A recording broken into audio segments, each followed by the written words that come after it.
заметили, сколько сейчас негативных новостей вокруг нас? Иногда мне кажется, что новостные ленты уже страшно открывать. И почему-то в этот момент мне вспоминается фильм из моего детства «Охотники за привидениями». И помните, во второй части, когда охотники приезжают, они видят такую нечто подобную, желеподобную массу, которая поглощает город. И они говорят о том, что это генерация негатива и зла. И убить ее можно только позитивом и добром. И я в это верю.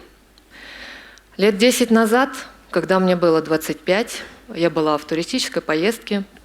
Я сидела в храме Гроба Господня в Иерусалиме. Я не знаю почему, но я задалась вопросом. В чем вообще смысл жизни? Для чего ты живешь? Что ты делаешь для людей? А вообще делаешь ли ты что-то для людей?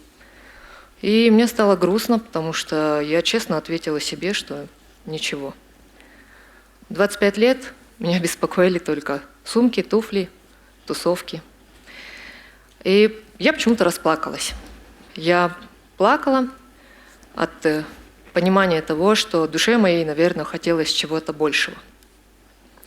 Я вернулась домой с пониманием того, что я хочу начать помогать людям, либо деткам из детских домов.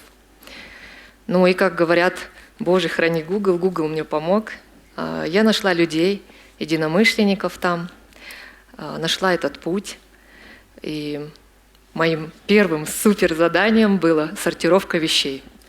Вещей, которые передали для деток из детского дома.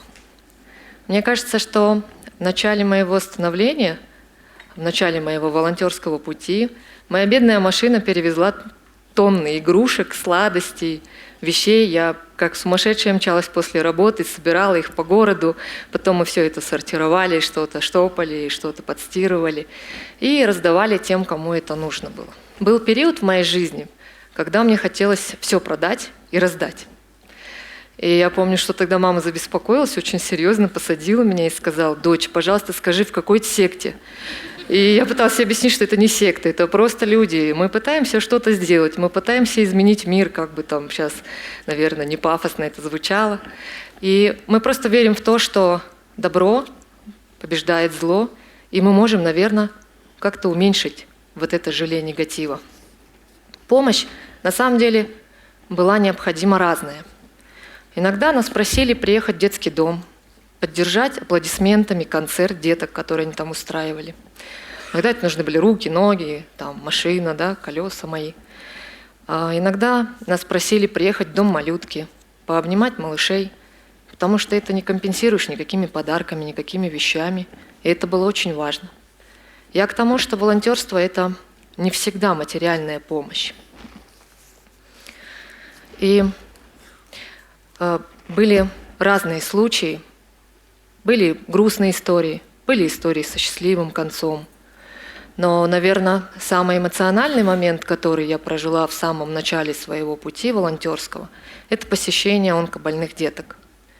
В 25 ты не задумываешься об этом, и когда ты видишь грудничков с опухолями, это очень тяжело. Я помню, после своего первого посещения больницы я вышла из больницы, села в машину, очень долго плакала. Я не могла успокоиться, потому что мне, правда, было тяжело. И одна очень мудрая девушка сказала мне тогда: «Лейла, перестань плакать, подумай, что ты можешь сделать еще, как ты можешь им помочь». И вот это выражение сейчас я говорю всем тем, кто тоже хочет присоединиться к этому движению, моим друзьям, и постоянно повторяю его себе. Я все время говорю себе: не надо плакать, подумай, что ты можешь сделать еще для них. Вы можете меня сейчас спросить, зачем мне это нужно? Вот все свои 10 лет я слышу этот вопрос, я не могу на него ответить, потому что я не знаю на него ответа. Ответ такой банально простой: потому что мне это нужно. И очень часто мы с ребятами-волонтерами обсуждаем тоже это, зачем нам это нужно, зачем мы это делаем.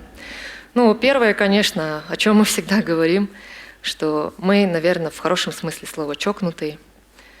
Чокнутые и с этой бредовой идеей, что мы можем как-то изменить мир в лучшую сторону. А второе, самое главное, мы получаем от этого огромное удовольствие, помогая кому-то. И тут нужно задать вопрос: кому на самом деле это нужнее? Им, тому, кому мы помогаем, или нам? Не существует каких-то волонтерских курсов. На самом деле ты делаешь все интуитивно. Ты никогда не знаешь, с чем ты можешь столкнуться, когда ты бросаешь все и едешь помогать людям, которые пострадали от сели. А столкнуться ты можешь с чем угодно. Причем иногда ты сталкиваешься с агрессией даже тех людей, кому ты помогаешь. Но нужно быть к этому готовым. Ты никогда не знаешь, чем закончится история, когда ты сидишь, держа крепко за руку мамочку у кабинета в Минздраве и с кровью вырываешь квоту, понимаешь, что пересадку костного мозга малышу должны были сделать еще позавчера. Ты никогда не знаешь, чем закончится твоя история, когда ты едешь в женскую тюрьму. И я не буду скрывать, я скажу честно, когда я ехала туда первый раз, я очень сильно волновалась и переживала, но все-таки место такое, да? Но при всем при этом ты стараешься не думать о негативе. Ты думаешь о том, как бы провести замечательный концерт. Просто так получилось, что есть детки, которые там рождаются, и они остаются до 3 лет в колонии с мамочками, потом переходят в детский дом. Ты думаешь о том, что понравятся ли им твои сладости, подойдут ли вещи, и стараешься вообще не думать о плохом. Ты просто едешь и делаешь это. Понятно, что я не могу всех спасти, я, к сожалению, не могу вылечить всех детей, я не могу всех усыновить, но я всегда говорю себе, если ты хоть на 5 минут кому-то облегчила боль, подарила какую-то радость, как-то осчастливила, то, наверное, все это не зря. В моей обычной жизни я занимаюсь продажей метрологического оборудования.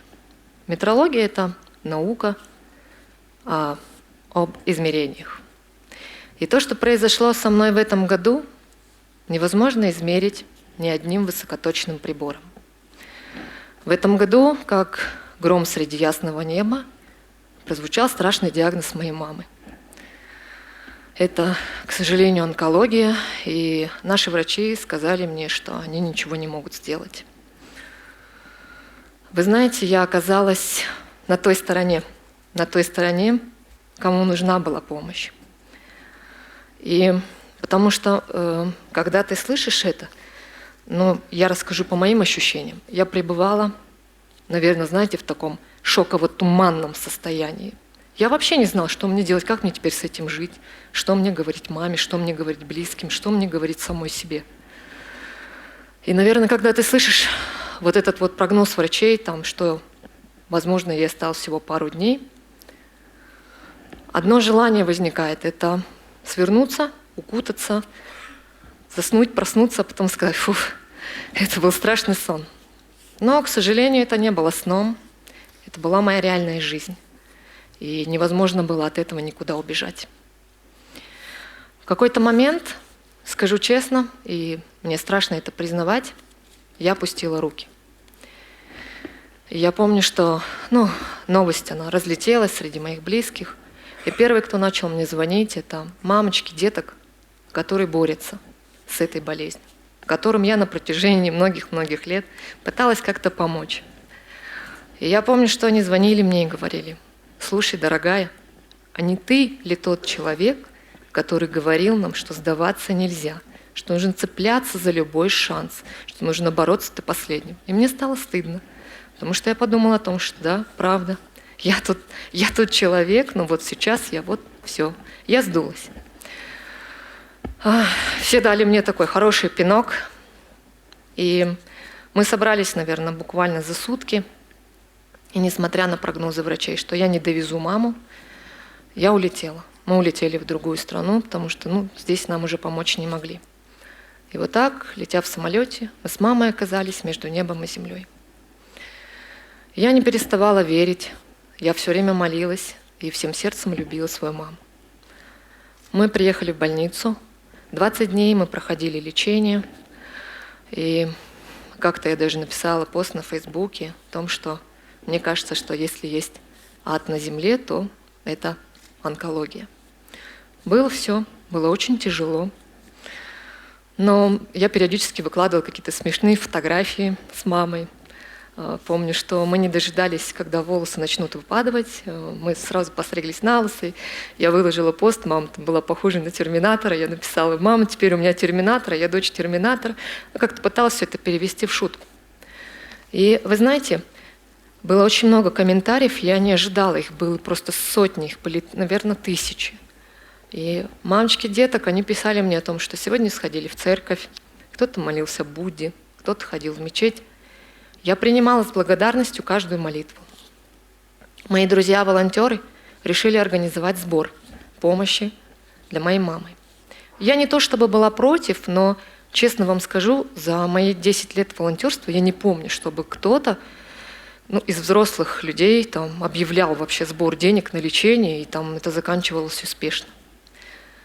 За субботу с воскресеньем они собрали больше 1 000 000 тенге. Для меня это было шоком. Я просто получала сообщение, что такая-то сумма поступила. От кого-то я видела фамилии, от кого-то нет. Я до сих пор не знаю, кто эти люди, кто мне помог.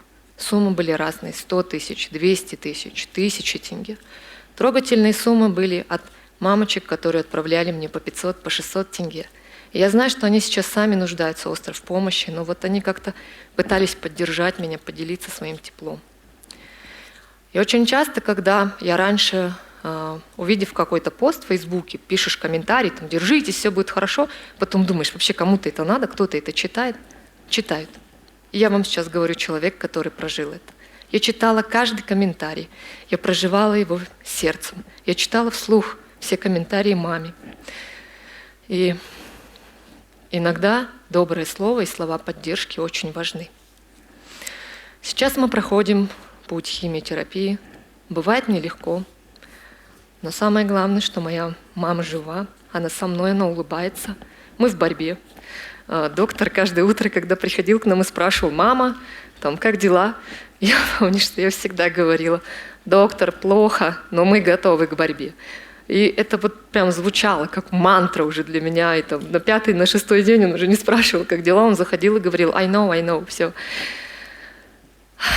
Сейчас мы проходим этот путь вместе, и я понимаю, что как бы ни было плохо, сдаваться никогда нельзя. Как бы ни было тяжело, а тяжело иногда бывает, потому что иногда мы спим по 2 часа в сутки, как, например, сегодня. Иногда приходится давать обезболивающие каждый час. Но самое главное для нас с мамой, что мы верим, молимся и любим. И я знаю, что